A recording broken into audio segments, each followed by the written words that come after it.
Hi, everybody.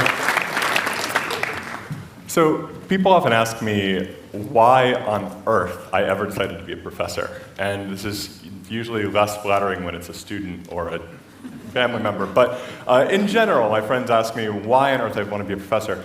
And there's the holidays, that's great. I get my summer vacations off, I get to come in late, that's always wonderful. But it really isn't those things. It's that every year, my students come to me and they tell me that my classes have forever changed the way they look at television or film. And knowing how to produce media, as well as how to critique media, means that they actually drive their friends and family absolutely insane whenever they sit down to watch the latest episode of Desperate Housewives or Downton Abbey or whatever, right? And my students both love and hate that part of their education. But more than anything else, what it does is it shows me that we really need to rethink the way that we conceptualize media. So the framework we always hear about is that media is one of two things. On the one hand, we've got the bottom-up, or we often call grassroots media. And if you think about it, it's what our media landscape, it's what our mediascape can do for us. And this is where we've got documentary films online. It's where we've got open education like TED Education, or the role of social media in the Middle East, those kinds of things. And on the other hand, we've got the top-down model. We've got the corporate production model. And that's what the mediascape is doing to us. So that would be controversies over privacy rules on Facebook, or those arcane iTunes user agreements that you just click on and not having any idea what they actually say. Or it could be the gamification of just about everything, right? From dating to, well, everything, right? So our own voices, our communities, somehow get lost in that top-down, bottom-up framework. This isn't because we're not there, though. Instead, it's because it's so hard anymore to separate the top-down from the bottom-up.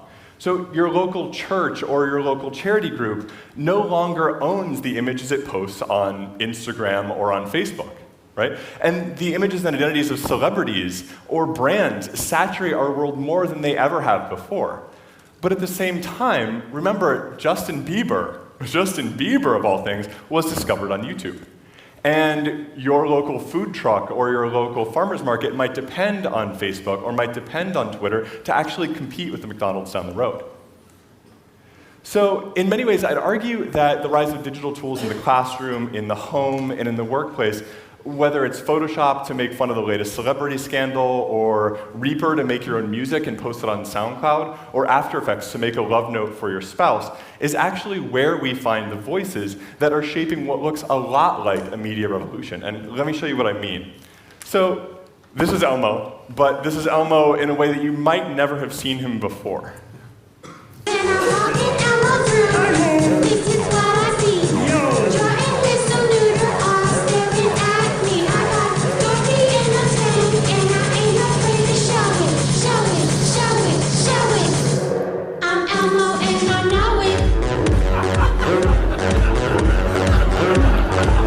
Feel free to dance if you need to. I'm Elmo and I know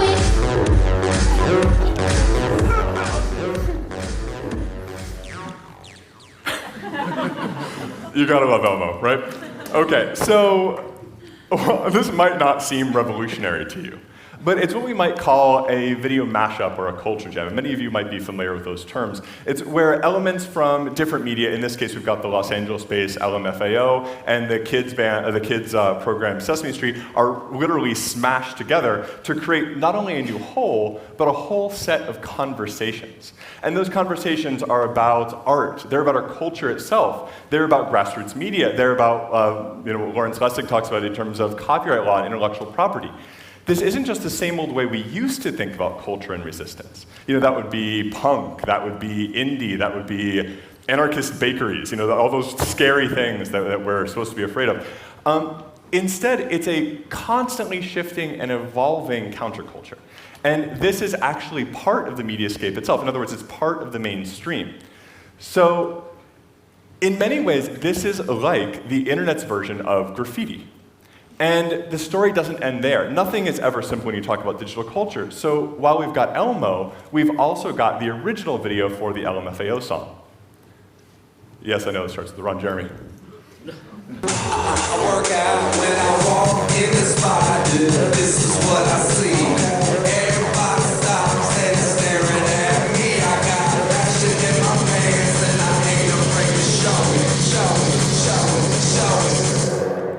sexy and I know it. You're welcome. I'm sexy and I know it.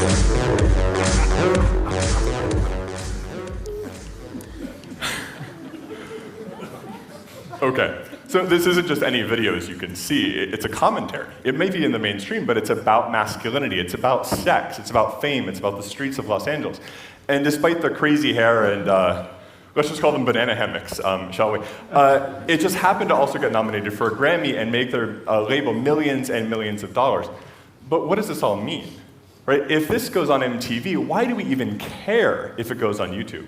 And what I'd argue is that this is a real shift. This is where the YouTube class or the creative class are actually interested in making new things even more than they are in watching old ones.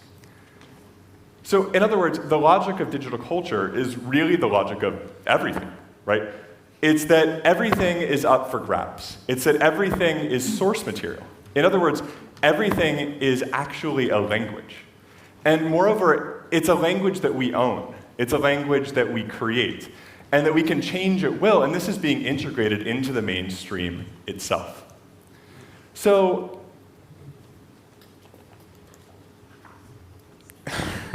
technology error. What's really interesting about this is that it means that we need to change the way we think about both the internet and our culture, right? Instead of a bunch of people vacantly watching Lost or vacantly watching Game of Thrones, we have an active audience that's looking for things and is eager to use the culture that surrounds us to make new products and to create a community interested in owning our digital world, not just living in it. So, well, on the one hand, we've got Michael Moore and Morgan Spurlock. We don't just watch those anymore. We might make Coney 2012, which, while controversial, really returned us to the idea of child soldiers. You know, we don't just appreciate the Beatles or Jay-Z. We might make DJ Danger Mouse's The Grey Album, which is one of the most famous and most wonderful audio mashups of all time. And we don't just watch the news anymore. If this passes for news. And we don't even just watch news parodies anymore, like The Daily Show. What we do is we auto-tune the news, right?